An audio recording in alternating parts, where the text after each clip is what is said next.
আসসালামু আলাইকুম। Welcome to another session of English for job hunters. আজকের এই ছোট্ট ক্লাসটিতে আমরা একটি চমৎকার প্রশ্ন দেখব। এই প্রশ্নটি আমি পোস্ট করেছিলাম এবং যারা উত্তর করেছে তাদের প্রায় সবাই ভুল উত্তর করেছে। এই প্রশ্নটিতে বলা আছে যে dash I need more help, যদি আমার আরো বেশি সাহায্যের দরকার হয়, I could call my neighbour, আমি আমার প্রতিবেশীকে ডাকতে পারি। আমার প্রতিবেশীকে ডাকতে পারি মানে প্রতিবেশীর কাছে আমি সাহায্য চাইতে পারি।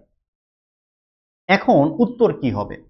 অনেকে চেয়েছে এখানে ইফ লিখতে, চেয়েছে if I need more help I could call my neighbour. যদি আপনি ইফ লিখেন তাহলে আপনাকে একটু খেয়াল করতে হবে যে ইফের পরে যদি দেখি আমরা সাবজেক্টের পরে ভার্ব ওয়ান আছে, ভার্ব ওয়ান থাকলে অর্থাৎ প্রেজেন্ট টেন্স হলে এই পাশের যে টেন্সটি আমাদের লিখতে হয়, এখানে আমরা জানি যে তখন আমাদেরকে ফিউচার টেন্সে শ্যাল, উইল বা ক্যান, মে আমাদেরকে লিখে উত্তর করতে হয়।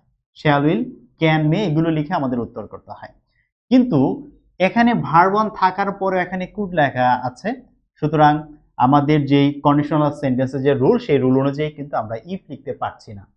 এখানে যদি নিডেড থাকতো তাহলে আমরা এখানে কুড লিখতে পারতাম। পাস্ট থাকলে এই পাশে পাস্ট লেখা যাবে, যেহেতু এখানে পাস্ট ফর্ম নেই সুতরাং আমরা এখানে কুড লিখতে পারছি না।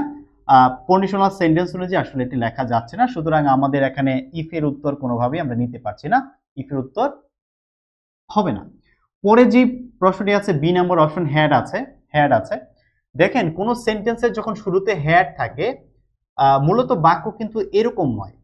আমরা জানি যে ইফ এর পরে যেমন ইফ আই হ্যাড, যখন ইফ লেখা থাকে, সাবজেক্ট থাকে এবং হ্যাড থাকে, তখন এই বাক্য থেকে ইফকে বাদ দিয়ে হ্যাডটাকে সামনে এনে লেখা যায়।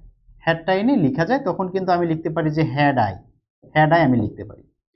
তো এখানে যদি আমি হ্যাড চিন্তা করি, যদি আমি হ্যাড এখানে আছে আমি ধরে নেই, তাহলে হ্যাড এর পরে যে ভার্ব থাকে সেই ভার্বটিকে ভার্ব 3 অর্থাৎ নিডিড হওয়া লাগবে। হ্যাড আমি লিখতে চাইলে পরে ভার্বটি অবশ্যই ভার্ব 3 হতে হবে। যেহেতু এখানে নিড এখানে ভার্ব 1 লেখা আছে, তাহলে এখানে হ্যাড লেখার কোনো সুযোগ নেই। হ্যাড লিখলে ভিতরে ভার্বটি ভার্ব 3 হতে হবে। হ্যাড তাহলে উত্তর করা যাচ্ছে না। ওয়্যার কি লেখা যায়? D number wire. ওয়্যার লেখা যাবে না ভাই। কেন লেখা যাবে না? কোনো সেন্টেন্সে যদি ওয়্যার থাকে, ওয়্যার এর পরে যে ভার্ব থাকে সেন্টেন্সে, সেই ভার্বটি হয় ভার্ব 3 হয় অথবা আইএনজি হয়, দুটি যে কোনো একটি হয়। এখানে ভার্ব 3ও করা নেই, আইএনজিও করা নেই, সুতরাং এখানে ওয়্যার লেখার কোনো সুযোগ নেই। উত্তরটা তাহলে কি হবে? উত্তরটা হবে শুড। কেন হবে? এই শুড ব্যবহার করাটা আমাদেরকে একটু জানতে হবে। আমি যদি আপনাদেরকে একটা সেন্টেন্স দেখাই, এখানে বলা আছে if I should need more help, ভবিষ্যতে আমার কোনো একটা কিছু দরকার হবে, ভবিষ্যতে কিছু একটা পাওয়ার সম্ভাবনা আছে, আমার লাগতে পারে, কিছু আমার লাগবে, এই সম্ভাবনা বোঝাতে আমরা কন্ডিশনাল সেন্টেন্সে শুড ব্যবহার করতে পারি। If I should need more help, যদি আমার আরো বেশি সাহায্যের দরকার হয়, I could call my neighbour, তখন আমি আমার প্রতিবেশীদেরকে ডাকতে পারি।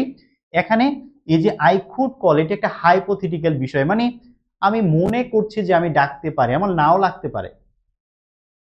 আমি মনে করছি যে দরকার হলে আমি কি করব, আমি তাদের কাছে সাহায্য চাইবো। এই যে কুড, এই কুডের একটি গুরুত্বপূর্ণ ব্যবহার হচ্ছে যে পোলাইটনেস বোঝাতে। আপনি যখন খুব পোলাইটলি কোনো কিছু বলতে চান, পোলাইটলি রিকোয়েস্ট করতে চান, তখন কিন্তু আমরা কুড অথবা উড ব্যবহার করি। এই পোলাইটনেস বোঝাতে গিয়ে আমাদেরকে এখানে কুড ব্যবহার করতে হচ্ছে।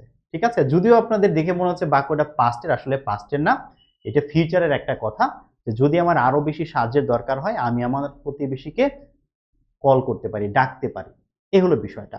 তাহলে আমি আশা করি বোঝাতে পেরেছি যে কেন শুড হয়েছে। আর এই শুডকে পরবর্তীতে কি করেছে, ইফ এর জায়গায় এনে বসানো হয়েছে। Should I need more help, কারণ সেন্টেন্সে যদি ওয়্যার থাকে, সেন্টেন্সে যদি হ্যাড থাকে এবং যদি ইফ থাকে, এই ইফ এর পরিবর্তে ওয়্যারকে সামনে আনা যায়, শুডকে সামনে আনা যায়, হ্যাডকে সামনে আনা যায়, ইফ তখন সেন্টেন্স থেকে বাদ দিয়ে দেওয়া যায়। আমি আশা করি আপনাদেরকে বোঝাতে পেরেছি। আপনারা অবশ্যই এরকমের কনফিউজিং যে প্রশ্নগুলো আছে এগুলো আপনারা একটু দেখে রাখবেন, অনেক সময় কাজে লাগবে। এবং আমি চেষ্টা করব এখন থেকে নিয়মিত এরকমের কনফিউজিং বিষয়গুলোর উপরে ভিডিও দেওয়ার জন্য। আপনারা আমার পেজ এবং হচ্ছে আমার ইউটিউব চ্যানেলটি ফলো করতে পারেন। আমার পেজ থেকে যদি আপনি আমার এই মুহূর্তে এই ভিডিওটি দেখে থাকেন, ইউটিউব চ্যানেলে গিয়ে আমার চ্যানেলটি আপনি দেখে নিতে পারেন, ইংলিশ ফর জব হান্টার। সেখানে অনেকগুলো ক্লাস সুন্দরভাবে গুছানো আছে, সাজানো আছে। আপনি চাইলে সেখান থেকে ক্লাসগুলো করে নিতে পারেন। ভালো থাকবেন, আবার কোনো ভিডিওতে আপনার সাথে কথা হবে। আসসালামু আলাইকুম।